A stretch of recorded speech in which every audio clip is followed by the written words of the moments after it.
My son called me a freeloader on Christmas Day in front of guests. Big mistake. What happened next will shock you, but sometimes tough love is the only language an entitled adult child understands. 6 months earlier, Marcus had begged to stay just temporarily after losing his job. I opened my doors thinking I was helping family. I watched him take over my recliner, reorganize my late wife's kitchen, run up my bills, and treat my home like his personal kingdom. When he planned a Christmas dinner party in my house and expected me to serve drinks while hiding upstairs like an embarrassing relative, I knew something had to change. But when he stood in my dining room surrounded by my neighbors, eating food bought with my money, and had the audacity to scream that I was the freeloader, that's when the retired electrician in me decided it was time to cut the power to his entire operation. They thought the old man would just take it quietly. They were wrong. Before we continue, please subscribe to the channel and let us know where you're listening from in the comments. The coffee was always ready by 6 a.m., just like it had been for the past 35 years. Brian Thompson stood in his Cleveland kitchen watching steam rise from his favorite blue ceramic mug while the morning sun filtered through curtains Linda had sewn herself. The house felt different now, quieter since she'd been gone 3 years, but it was still home, still his. He carried his coffee to the small oak table where yesterday's newspaper waited, folded precisely beside a stack of paid bills. The mortgage statement on top bore the stamp he never tired of seeing paid in full. 2015. 30 years of electrician's wages, overtime shifts, and careful budgeting had earned him this simple freedom. No rent, no landlord, no housing worries in retirement. Just him, his pension, and the modest 2-bedroom house he'd bought when Marcus was still in diapers. The living room beyond the kitchen archway held the comfortable evidence of a life well lived. His leather recliner worn smooth by decades of evening reading. Linda's ceramic angels still arranged on the mantelpiece. Family photos documenting birthdays, graduations, and holidays when laughter had filled these rooms. Everything in its place, everything earned through honest work. Brian was reaching for the sports section when the phone rang. The caller ID showed Marcus's number, unusual for this early hour. His 32-year-old son typically slept until 9, a habit that had always puzzled Brian, who'd been up before dawn his entire working life. Dad Marcus's voice sounded strained, different. "I'm sorry to call so early, but I need to talk to you about something." Brian set down his coffee, immediately alert. In 32 years, he'd learned to read his son's moods through vocal inflection. This wasn't the casual tone of weekend plans or borrowed tools. This was trouble. "What's going on, son? The store's closing." The words came out in a rush, followed by a shaky breath. "Peterson's furniture is shutting down completely. Corporate decision, all locations. I just got the call last night." Brian's chest tightened. Marcus had worked at Peterson's for 8 years, starting in sales and working up to assistant manager. It wasn't glamorous work, but it was steady with decent benefits and the promise of advancement. In today's economy, steady work was gold. "I'm sorry to hear that, Marcus. What kind of severance are they offering? 2 weeks' pay. That's it." Marcus's voice cracked slightly. "Dad Ashley's having complications with the pregnancy. The doctor wants her on bed rest and the insurance. There's going to be gaps in coverage during the transition. We've got rent-due car payments, medical bills piling up." Brian closed his eyes, seeing his son's face in his mind. Marcus had always been proud, sometimes too proud to ask for help when he needed it. For him to make this call meant things were desperate. "What do you need, son? I hate to ask this, but could we stay with you for a few weeks? Just until I find something else, and we get back on our feet. I know it's an imposition, but we don't have anywhere else to go." The request hung in the morning air, like incense heavy with implication. Brian looked around his quiet kitchen, his peaceful routine, his carefully ordered retirement life. Then he thought about Linda, about the values she'd instilled in both of them. Family helps family. Blood is thicker than water. You don't turn your back on your own. "Pack your things," Brian said quietly. "Come home." The relief in Marcus's voice was palpable. "Dad, I can't tell you how much this means. It'll just be temporary, I promise. A few weeks at most, and we'll help with groceries, utilities, whatever you need. Don't worry about that right now. Just focus on getting Ashley comfortable and finding your next opportunity. We'll figure out the rest as we go. Thank you, Dad. Really. I don't know what we'd do without you." After hanging up, Brian sat in his kitchen for several minutes, coffee growing cold in his hands. The house suddenly felt different, anticipatory. Soon it would hold voices again, footsteps on the stairs, life in rooms that had grown too quiet. Maybe that wasn't such a bad thing. By afternoon, a small U-Haul truck pulled into his driveway. Brian watched through the front window as Marcus climbed out, followed by Ashley moving carefully with one hand supporting her back. They looked tired, defeated, but grateful. Brian opened the front door before they could knock. "Welcome home," he said, meaning it completely. Marcus hugged him tightly, and for a moment Brian felt like the father he'd always tried to be. The provider, the safety net, the steady presence his family could count on when the world got uncertain. 6 months later, Brian would remember this moment very differently. The first month passed in a haze of adjustment and goodwill. Brian found himself enjoying the sounds of life in his house again. Ashley humming while she cooked breakfast, Marcus's laughter during evening television conversations that filled the silence he'd grown too accustomed to. When Marcus settled into Brian's leather recliner after dinner, remote in hand, Brian told himself it was temporary. The young man was stressed, unemployed, dealing with a complicated pregnancy. A comfortable chair was a small comfort to offer. "You don't mind, do you, Dad?" Marcus had asked, the first time already sinking into the worn leather. "Of course not, son. Make yourself at home." Those words would haunt Brian later. Ashley's kitchen reorganization began subtly. A spice rack moved here, dish towels relocated there. "Just making things more efficient," she'd explained, with a bright smile, her hands already rearranging the cabinets Linda had organized with such care. Brian watched his late wife's system dismantled piece by piece, telling himself it was Ashley's way of feeling useful, of contributing to the household. The first utility bill arrived in late February. Brian stared at the electric company statement, reading the numbers twice. $147. His winter bills typically ran around $90. He mentioned it to Marcus over morning coffee. "Pregnancy stuff," Marcus explained, not looking up from his phone. "Ashley needs it warmer, and she's been taking longer showers. Doctor's orders for the circulation issues." Brian nodded, filing the information away with his growing collection of small concerns. $60 extra wasn't catastrophic. He could absorb it. Family helps family. By March, the patterns had solidified into routine. Marcus rose around 10, claimed the recliner by noon, and spent afternoons scrolling through job listings on his phone while watching television. Brian found himself retreating to the basement workshop, the only space that still felt entirely his own. His morning coffee ritual moved to the kitchen counter when Ashley began using his small oak table for her pregnancy vitamins, appointment cards, and magazine subscriptions. "These old mugs are so heavy," Ashley commented one morning, washing Brian's favorite blue ceramic cup with unnecessary vigor. "We should get some lighter ones, easier on the wrists." The credit card statement in April made Brian's hands shake. $867 in charges he didn't recognize. Whole Foods grocery runs, premium coffee purchases, a maternity clothing order from some boutique website. When he approached Marcus about it, his son's response was casual, almost dismissive. "Just necessities, Dad. The baby needs proper nutrition, and Ashley's regular clothes don't fit anymore." "Don't worry. I'll pay you back when I start working again." "When might that be?" Brian asked carefully. Marcus shrugged. "Job market's tough. I'm being selective. Can't just take anything, you know. Got to think about long-term career prospects." Long-term career prospects. While Brian's retirement savings absorbed grocery bills that had doubled, utility costs that climbed monthly, and credit card charges for items he'd never seen. He began keeping a notebook tracking expenses with the same methodical precision he'd once applied to electrical blueprints. By May, subtlety had vanished entirely. Marcus spoke of our house when friends called our living room when discussing furniture placement. Ashley had claimed the master bathroom, her expensive skincare products covering every surface, her hour-long showers turning Brian's modest water bills into budget busters. The guest room had become their permanent suite, complete with a mini refrigerator for Ashley's special dietary needs and a white noise machine that hummed through the walls at all hours. "We live here too, Dad," Marcus said when Brian suggested maybe they could alternate evenings in the recliner. "Not we're staying here or we're visiting. We live here. Present tense. Permanent status." The breaking point came on a humid June evening. Brian descended from his bedroom to find Ashley rearranging Linda's kitchen items, boxing up ceramic canisters and the hand-painted spoon rest Linda had made in pottery class. "These old things take up so much counter space," Ashley explained, not pausing in her systematic dismantling. "I found some modern storage solutions that'll be much more practical." Brian stood in his kitchen doorway, watching his wife's memory being packed away in cardboard boxes, and felt something cold settle in his chest.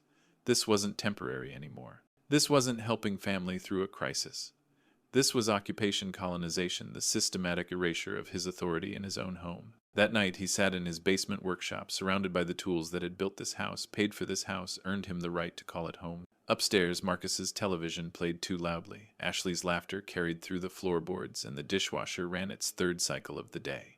He opened his notebook to a fresh page and began calculating. Utilities up 60%. Groceries increased by 130%. Credit card debt climbing toward $4,000. His pension, stretched to accommodate 3 adults instead of 1, was failing to cover expenses he'd never agreed to take on. Brian stared at the numbers until they blurred, then looked up at Linda's photograph on his workbench. Her smile seemed sadder, somehow disappointed. "What would you do, honey?" he whispered to the empty workshop. But he already knew the answer. Linda had been generous, but she'd never been a fool. She'd loved Marcus fiercely, but she'd never let love become exploitation. This wasn't temporary anymore, and it was time to do something about it. December 20th arrived with the kind of bitter Cleveland cold that made Brian grateful for his well-insulated house and reliable heating system. He'd spent the afternoon volunteering at the community center, helping sort donations for families struggling through the holidays. The irony wasn't lost on him. He was giving time to help strangers while his own family treated his generosity like an entitlement. The front door's familiar creak announced his arrival, followed by voices drifting from the kitchen. Marcus and Ashley were deep in conversation, their words carrying the animated energy of people making exciting plans. Brian hung his coat in the hall closet, noting how their winter gear had gradually claimed most of the space once reserved for his single jacket. "Definitely need the good wine for this," Ashley was saying as Brian approached the kitchen archway. "Can't serve cheap stuff to people like the Hendersons and the O'Briens." Brian paused, hidden by the wall. The Hendersons lived 3 houses down, retired teachers who'd always been friendly neighbors. Frank O'Brien had worked construction before his retirement, a good man who'd helped Brian repair his fence 2 summers ago. Why were they discussing his neighbors? 8 people total, Marcus continued, and Brian heard papers rustling. "I made a list of everything we'll need. The turkey alone is going to run $60, but we want people to see we're doing well." 8 people. Brian's chest tightened. When had they decided to host a Christmas dinner? More importantly, when had they planned to inform him? He stepped into the kitchen, and both conversations stopped abruptly. Ashley stood at the counter with a notebook and pen while Marcus held what appeared to be a guest list. Expensive-looking ingredients covered the kitchen island, items Brian certainly hadn't purchased. "Good evening," Brian said carefully. Planning something special, Marcus exchanged a quick glance with Ashley before answering. "Just a little Christmas dinner, Dad. Nothing fancy. We thought it would be nice to have some people over." "When did we decide this?" Brian kept his voice level, though his pulse was accelerating. "Last week sometime," Ashley replied, not meeting his eyes. "We mentioned it when you were at the library. Remember?" Brian most certainly did not remember, because no such conversation had occurred. He volunteered at the community center every Tuesday and Thursday, a schedule they knew perfectly well. Any major household decisions made during his absence were made deliberately without his input. He moved closer to the counter, noting the premium ingredients, organic vegetables still bearing Whole Foods price stickers, a bottle of wine that cost more than his typical weekly grocery budget, imported cheese, artisanal crackers, ingredients for dishes he'd never seen in his kitchen. "This looks expensive," he observed. "We wanted quality," Marcus said defensively. "Christmas only comes once a year." Brian's eyes found the notebook in Ashley's hands. Even upside down, he could read the guest list, 8 names, all neighbors and community members he knew well. People who would recognize his house, his furniture, his belongings. People who would assume he was the host of this elaborate dinner.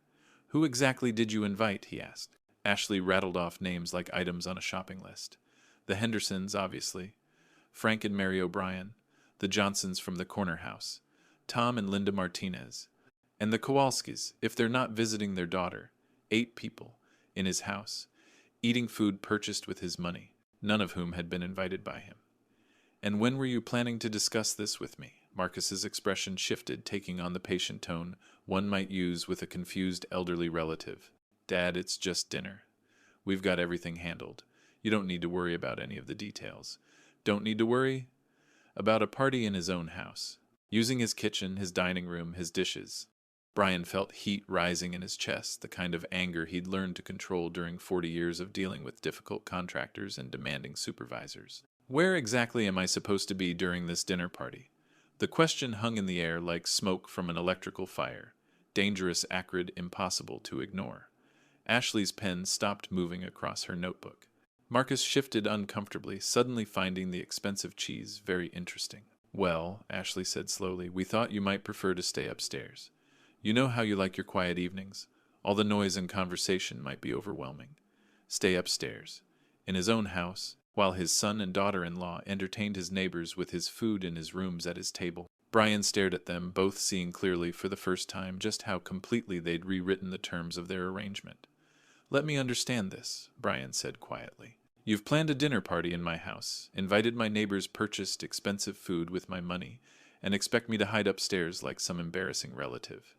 It's not hiding, Marcus protested. It's just, we want to show people how well we're doing, how we've got our lives back on track, how we're doing, in Brian's house, with Brian's resources, while Brian himself was relegated to the role of invisible benefactor, the hidden source of their apparent success. The realization settled over him like winter darkness, complete and cold. This wasn't just about Christmas dinner. This was about erasing him entirely from his own life, turning him into a ghost, haunting his own home, while they performed success for an audience of his friends and neighbors. Christmas Eve morning arrived with the sound of furniture being moved overhead. Brian lay in his bed, listening to chairs scraping across hardwood floors, footsteps crossing and recrossing his dining room voices, directing some invisible production. By 7 a.m., the sounds had grown too intrusive to ignore. He dressed carefully, choosing clothes that conveyed quiet authority. Pressed khakis, a collared shirt, the leather belt Linda had given him for their 20th anniversary. Every action felt ceremonial, like preparation for a battle he'd been avoiding too long. The dining room had been transformed overnight. His solid oak table, which had hosted decades of family meals, now wore an elaborate cream tablecloth he'd never seen before. The chairs had been rearranged in a configuration that maximized seating, and his comfortable reading chair had been pushed against the wall like unwanted furniture. Ashley stood at the china cabinet, carefully removing pieces from the set Brian hadn't touched since Linda's funeral. Each plate, each cup, each serving piece represented hours. Linda had spent researching, comparing, saving for the formal dinnerware she'd dreamed of owning. Now Ashley handled them with casual familiarity as if they'd always belonged to her. Careful with those, Brian said quietly from the doorway. Ashley looked up, startled. Oh, good morning. I'm just setting up for tonight. We need proper dishes for company. Proper dishes. Linda's dishes. The china she'd purchased piece by piece over 5 years, treating each edition like a small celebration. Brian watched Ashley stack the delicate plates with efficiency rather than reverence, and felt something cold settle deeper in his chest. Those belong to my wife. I know, Ashley replied, not pausing in her work. They're beautiful, perfect for entertaining. Linda would want them used for special occasions. The presumption was breathtaking. Ashley, who had never met Linda, claiming to know what his deceased wife would want. Using Linda's memory to justify commandeering her belongings for a party Brian wasn't welcome to attend. Marcus appeared from the kitchen carrying folding chairs from the basement. Morning, Dad. Hope the noise didn't wake you. What's my role in tonight's dinner? Brian asked directly. Marcus set down the chairs, his expression shifting to that patient tone Brian had grown to despise. We talked about this yesterday. You can handle coats when people arrive, maybe help serve drinks. Ashley's got the hosting covered. Handle coats, serve drinks. In his own home to his own neighbors, Brian had been assigned the role of hired help. He watched Marcus arrange the folding chairs around his table, expanding the seating to accommodate guests who would assume Marcus was their host. And where exactly will I be eating? The question created an uncomfortable silence. Ashley's hands stilled on the china. Marcus straightened slowly, realizing he'd walked into territory he'd hoped to avoid. Well, Ashley said carefully, the table's pretty full with 8 people. We thought maybe you could eat in the kitchen. You know, keep an eye on things, make sure everything stays warm. Eat in the kitchen, while his neighbors dined at his table with his late wife's china in his dining room. Brian would be relegated to the kitchen like domestic staff. The image was so perfectly insulting that Brian almost admired its completeness. Let me understand this, Brian said, his voice carrying the measured precision of 40 years solving electrical problems. I'm to serve drinks, take coats, eat alone in the kitchen, and stay out of sight while you entertain my neighbors in my house with my late wife's belongings. It's not like that, Marcus protested, but his voice lacked conviction. Then what is it like? Neither of them answered. Ashley returned to arranging china with sudden, intense focus. Marcus busied himself with chair placement, avoiding eye contact. Their silence was answer enough. Brian turned and walked through his living room, noting how his space had been reorganized for their convenience.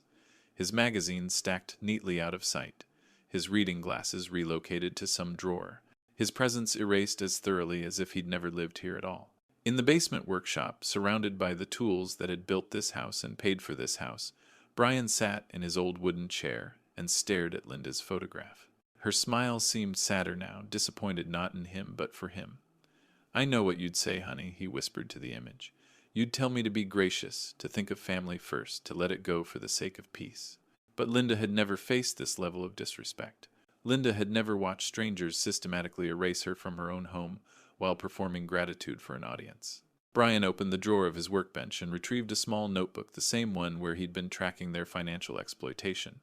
Tonight he would add one final entry, the cost of his dignity. Upstairs, he could hear Ashley directing Marcus in some new arrangement, their voices carrying the energy of people preparing for a performance.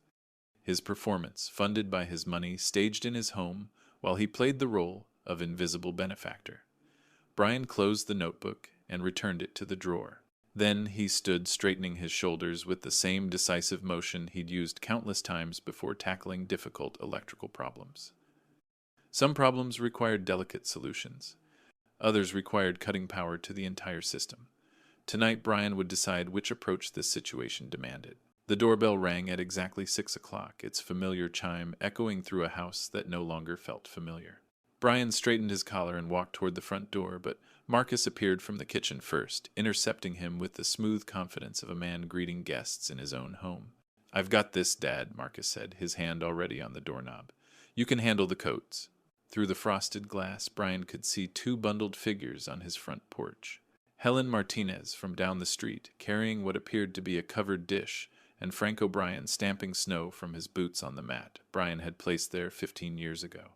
Marcus opened the door with theatrical warmth. "Helen, Frank, so glad you could make it.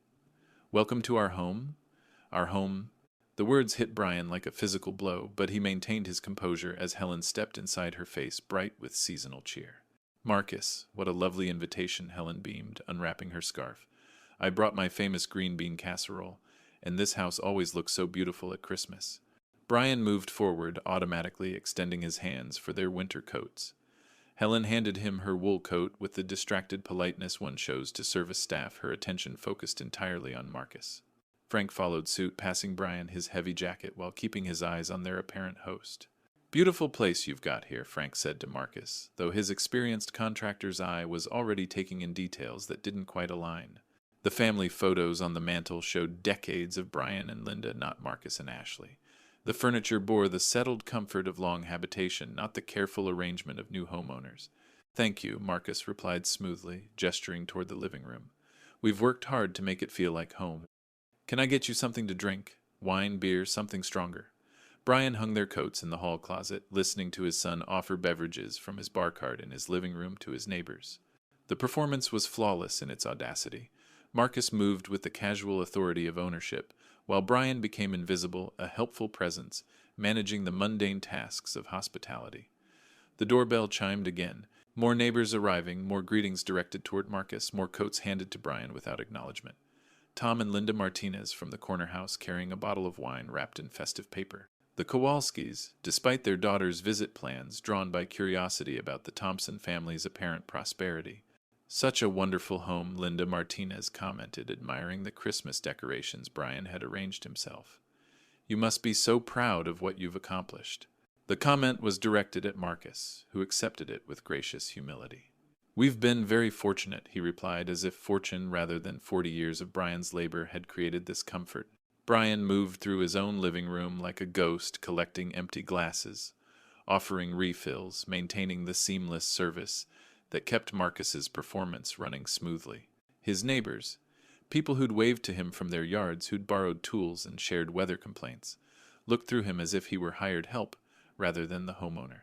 Frank O'Brien, however, kept glancing in Brian's direction with growing puzzlement. As a man who'd worked with his hands his entire life, Frank recognized the signs of someone who belonged in a space versus someone who was merely occupying it. The way Brian knew exactly where everything was kept, the automatic precision with which he moved through rooms, the subtle familiarity that came from decades of daily routines. Brian Frank said during a lull in conversation, "You're awfully quiet tonight." "Everything all right?" The question created a moment of uncomfortable silence. All eyes turned toward Brian, who stood near the bar cart with a wine bottle in his hands, suddenly visible in a way that seemed to surprise everyone, including Marcus. "Dad's just tired," Marcus interjected quickly. "Long day. He's not much for parties anyway." Not much for parties. In his own house. Brian met Frank's gaze and saw recognition there, the dawning awareness that something about this evening's dynamics wasn't quite right. "Well," Helen said brightly, trying to smooth over the awkward moment. "Ashley mentioned dinner should be ready soon. Everything smells absolutely divine." As if summoned, Ashley appeared in the living room doorway wearing Linda's favorite apron, another small violation that Brian noted with the careful precision of a man documenting evidence. She moved with the confident energy of a hostess in her element, completely comfortable, commanding attention in someone else's home. "Dinner is served," she announced, with theatrical flourish. "Everyone, please come to the dining room." The guests began moving toward Brian's dining room, chattering appreciatively about the evening's hospitality. Marcus shepherded them forward with proprietary pride, while Ashley accepted compliments on her cooking, her decorating, her gracious hosting. Brian remained by the bar cart, watching his neighbors file into his dining room to eat his food at his table while he stood invisible in his own living room. The performance was nearly complete. All that remained was for him to fade entirely into the background, a forgotten extra in someone else's production. Frank O'Brien paused at the dining room entrance, looking back at Brian with increasingly troubled eyes. "You coming, Brian?" he asked. The question hung in the air like a challenge, forcing everyone to acknowledge what they'd been carefully ignoring. Where exactly did Brian fit into this elaborate performance? What role had been written for the man whose house, whose resources, whose very life had been commandeered for someone else's social theater? Marcus's confident smile flickered just slightly, the first crack in his perfect performance. Frank O'Brien's question hung in the air like an electrical charge seeking ground. Brian stood by the bar cart, wine bottle still in his hands, while 8 pairs of eyes waited for an answer that would either maintain Marcus's carefully constructed fiction or expose it completely. "Of course he's coming, Helen," Martinez said brightly, trying to smooth over what she sensed was an awkward moment. "Brian, you must be so proud hosting such a lovely dinner." The words hit their target with surgical precision. Helen's assumption that Brian was the host, that this was his dinner, his invitation, his gracious hospitality, shattered Marcus's performance like a hammer through glass. "Actually," Marcus said quickly, his voice carrying a slight edge of panic, "Dad's not really.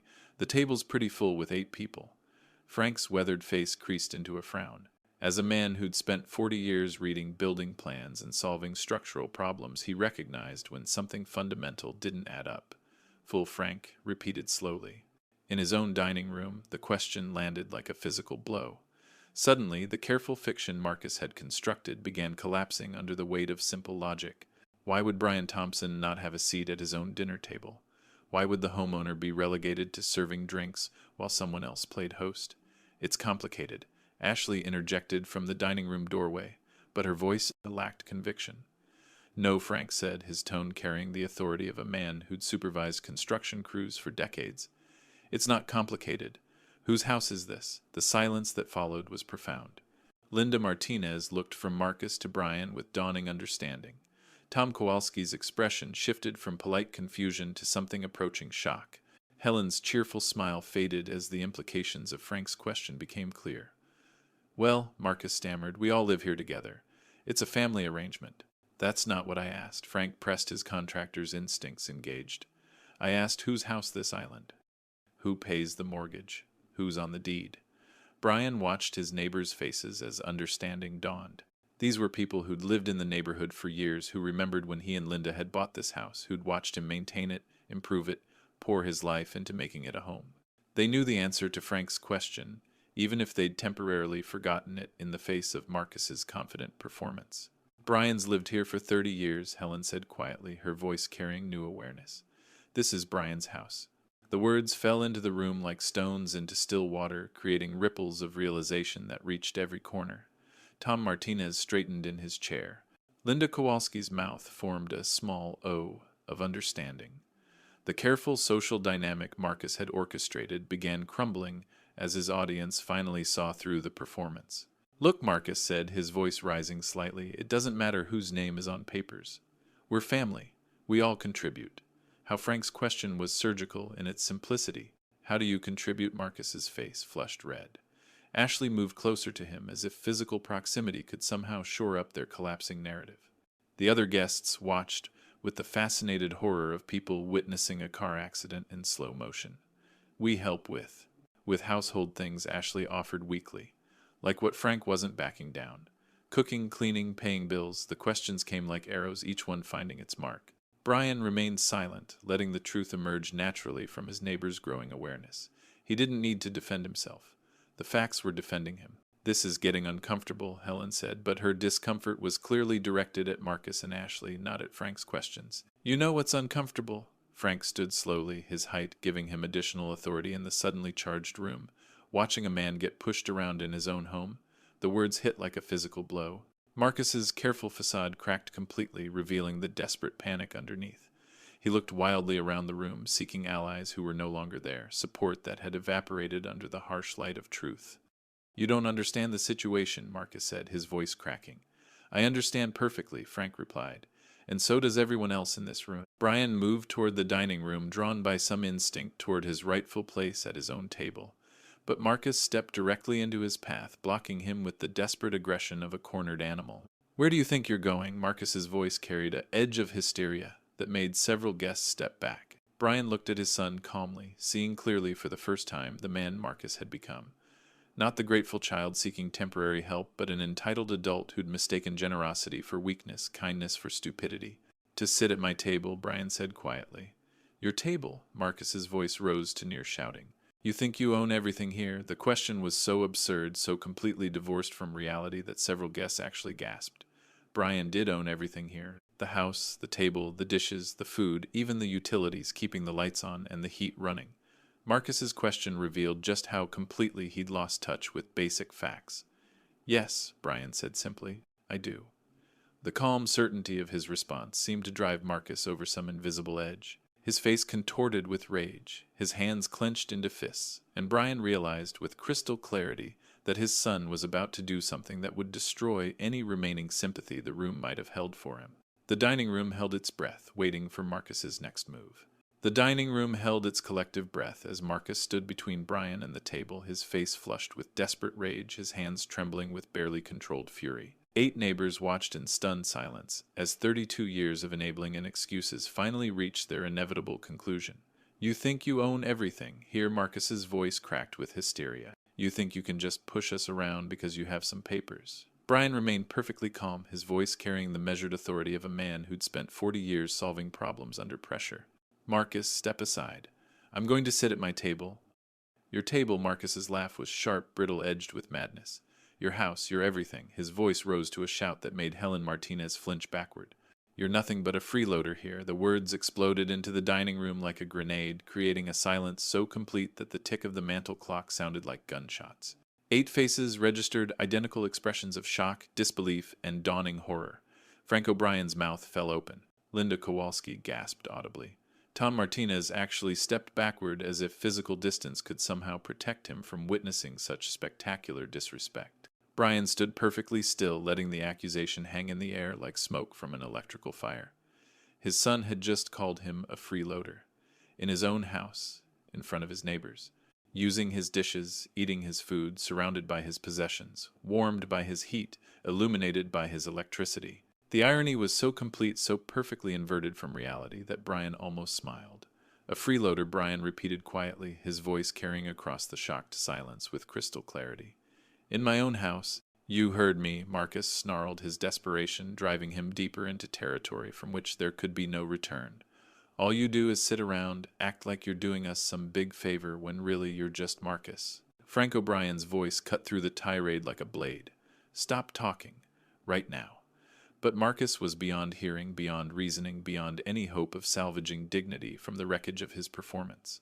He acts like some generous patriarch, but he controls everything. Every penny, every decision, every moment of our lives. Helen Martinez found her voice, though it came out as barely a whisper. Marcus, this is Brian's house. I don't care whose name is on some stupid deed, Marcus screamed, spittle flying from his lips. We live here. We've been here for months. This is our home, too. The words revealed the depth of his delusion so completely that several guests actually recoiled. Tom Kowalski looked toward the door, as if calculating escape routes. Linda Martinez covered her mouth with her hand, staring at Marcus, as if he'd revealed himself to be something inhuman. Brian watched his son's complete breakdown with the detached precision of an engineer analyzing a system failure. Every wire had been overloaded. Every circuit had blown. The entire structure was collapsing in real time, and there was nothing left to do but shut off the power. "You have until morning to pack your things and leave," Brian said quietly. The words fell into the chaos of Marcus's ranting like a stone into churning water, creating ripples of absolute silence. Marcus's mouth snapped shut. Ashley, who had been hovering in the kitchen doorway, made a small choking sound. The guests stood frozen, witnessing the delivery of consequences they all knew had been inevitable from the moment Marcus had opened his mouth. Marcus's voice came out strangled, disbelieving. "You called me a freeloader in my own house in front of my neighbors at my dinner table," Brian continued with the same measured calm he'd once used to explain electrical systems to apprentices. "You have until morning." "You can't," Marcus started, but Brian's raised hand stopped him cold. "I can. I will. This conversation is over." Frank O'Brien nodded slowly, his weathered face showing something approaching approval. Helen Martinez looked from Brian to Marcus with dawning understanding of what she'd just witnessed. The other guests remained frozen, trapped between social politeness and the reality of a family crisis that had exploded beyond any hope of polite pretense. Marcus stared at his father as if seeing him for the first time, his face cycling through emotions, shock, disbelief, rage, and finally the first flicker of genuine fear. For 32 years, Brian had bent, compromised, enabled, and absorbed. Marcus had learned to count on his father's endless patience, his willingness to sacrifice for family peace. That man was gone. In his place stood someone Marcus didn't recognize, calm, authoritative, and absolutely final in his decision. "Dad," Marcus whispered, his voice suddenly small, desperate. "You can't mean that." Brian looked at his son with something that might have been sadness, if sadness could be so completely devoid of hope. "I've never meant anything more in my life," he said quietly. The dining room that had been prepared for celebration had become a courtroom, and the verdict had just been delivered. Marcus had gambled everything on a single moment of public humiliation, betting that his father would never find the strength to call his bluff. It was, as the evening's title had promised, a very big mistake. The silence that followed Brian's ultimatum lasted exactly 7 heartbeats. Then, like air rushing into a vacuum, the dining room exploded into chaos. "This is insane," Marcus shouted, his voice cracking with desperation. "You can't just kick us out. We don't have anywhere to go." "It's Christmas." Frank O'Brien moved toward the front door with the deliberate purpose of a man who'd seen enough. "Helen, we should go," he said quietly, but his words carried across the room like a judgment. "Wait." Marcus spun toward the departing guests, his face wild with panic. "You don't understand." He's not thinking clearly. "This is just—" "We understand perfectly," Helen Martinez said, her voice cold with disapproval. She gathered her purse with sharp, efficient movements. "We understand that you called your father a freeloader in his own home." The words hit Marcus like physical blows. He looked around the room, desperately seeking allies who no longer existed, support that had evaporated the moment he'd opened his mouth. "Please," Ashley finally spoke, her voice breaking. "Can't we all just sit down and discuss this like adults?" Tom Kowalski was already helping his wife with her coat. "I think the discussion is over," he said, without looking at either Marcus or Ashley. "Brian, thank you for handling this with more dignity than it deserved." One by one, the guests filed toward the front door, not fleeing but departing with the measured disapproval of people who'd witnessed something that violated every principle of family respect they'd been raised with. Brian moved with them, taking coats from the closet, opening the door, accepting their quiet words of support. "You did the right thing," Frank said quietly as he pulled on his heavy jacket. "Should have done it months ago. If you need anything," Helen added, "anything at all, you know where to find us." The front door closed behind the last guest, leaving the house in sudden, profound silence. Brian stood in his foyer, listening to car engines, starting in his driveway, headlights sweeping across his windows, as his neighbors returned to their own homes with a story they'd be telling for years. Behind him, he could hear Marcus and Ashley in frantic, whispered conversation.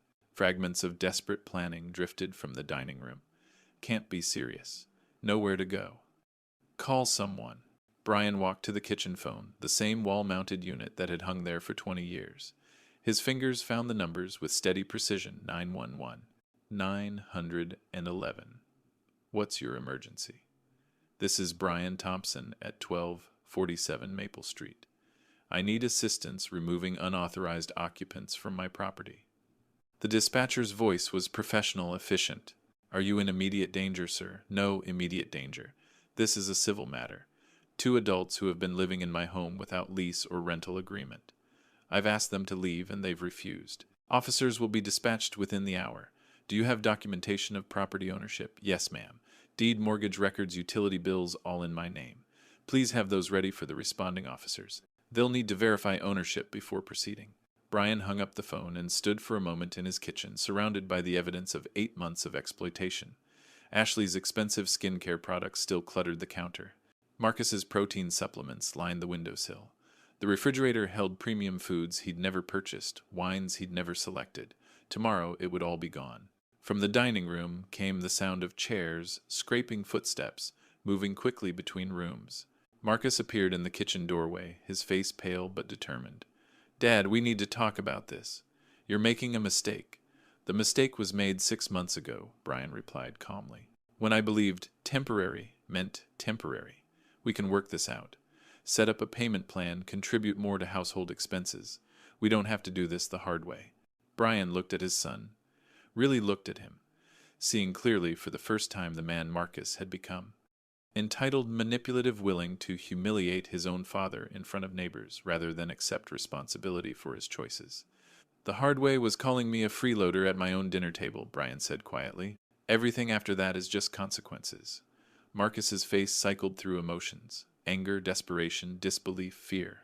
You're really going to do this. On Christmas, you're really going to act surprised. After tonight, Ashley appeared behind Marcus, her face streaked with tears, her voice breaking. Please, Brian. We have nowhere else to go. The plea might have worked 8 months ago when Brian still believed in temporary arrangements and family obligations, but 8 months of exploitation had burned away his capacity for enabling.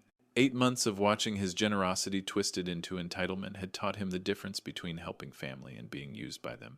You should have thought of that before tonight, he said simply. The house settled into an uncomfortable quiet broken only by the tick of the mantel clock and the distant hum of the furnace. Upstairs, Brian could hear movement. Frantic packing, whispered arguments. The sound of people finally accepting that consequences were real. He made himself a cup of coffee and sat at his small oak table, the same table where this entire situation had begun with a desperate phone call 8 months ago. Outside snow continued to fall, covering the neighborhood in pristine white. By morning his house would be quiet again. His bills would return to normal. His retirement would be secure. And for the first time in 8 months, Brian Thompson would wake up in his own home. The police arrived at exactly 9 a.m., their patrol car pulling into Brian's driveway with the quiet efficiency of professionals handling a routine matter. Brian watched through his front window as 2 officers emerged. One younger with close-cropped hair, one older with the patient demeanor of someone who'd handled countless domestic disputes. He met them at the front door with a folder containing 30 years of documentation, the original deed from 1,994 mortgage statements, showing final payment in 2015 utility bills spanning decades, all bearing his name, alone. The older officer, whose badge read Sergeant Martinez, reviewed the paperwork with methodical precision. Mr. Thompson, you're the sole owner of this property. Yes, sir. My late wife and I purchased it in 1994. It's been fully paid off for 10 years. And these individuals have been residing here without lease or rental agreement. They asked to stay temporarily 6 months ago after losing employment. That arrangement ended last night when I asked them to leave by this morning. Sergeant Martinez nodded, making notes on his clipboard. The younger officer, Officer Chen, surveyed the house with the trained eye of someone assessing potential complications. Are the occupants still on the premises upstairs packing, I believe? As if summoned by their conversation, Marcus appeared at the top of the staircase, his face haggard from a sleepless night. He descended slowly, Ashley behind him, both carrying suitcases that seemed pitifully small for 8 months of accumulated belongings. Officers, Marcus began, his voice carrying forced calm. There's been a misunderstanding. This is my father. We're family. We live here together. Sergeant Martinez consulted his notes. Sir, do you have any documentation establishing tenancy rights? Lease agreement, rental contract, utility bills in your name? Marcus's confident facade flickered. Well, no, but we've been living here for months. We contribute to household expenses. Contribution to expenses doesn't establish tenancy without formal agreement, Officer Chen explained with professional patience. The property owner has the right to terminate guest status and request departure. Through the front window, Brian noticed movement on neighboring porches. Helen Martinez had emerged to retrieve her morning paper, lingering longer than necessary. Frank O'Brien was adjusting his mailbox with suspicious attention to detail. The neighborhood was watching, waiting to see how this morning's drama would unfold. "This is insane," Ashley said, her voice breaking. "We have nowhere to go. It's the day after Christmas." "Ma'am, I understand this is difficult," Sergeant Martinez replied with practiced sympathy, "but property law is clear. You need to gather your belongings and vacate the premises." Marcus looked wildly between the officers, and Brian, finally understanding that his usual manipulation tactics carried no weight with legal authority. "Dad, please. We can work this out. We don't have to involve the police." Brian met his son's desperate gaze with calm finality. "You involved the police when you refused to leave voluntarily." The next hour proceeded with mechanical efficiency. The officers supervised as Marcus and Ashley made multiple trips to their car, loading boxes and suitcases with the grim determination of people accepting inevitable defeat. Brian remained on his front porch, a quiet presence, ensuring the process stayed peaceful. Helen Martinez approached from her house, carrying a thermos of coffee. "Thought you might need this," she said quietly, her eyes taking in the supervised departure with obvious approval. "Thank you, Helen. That's very kind. You did the right thing, Brian. Should have done it months ago, but you did the right thing." Frank O'Brien joined them, his weathered hands wrapped around his own coffee mug. "Takes courage to set boundaries with family. Not everyone can do it."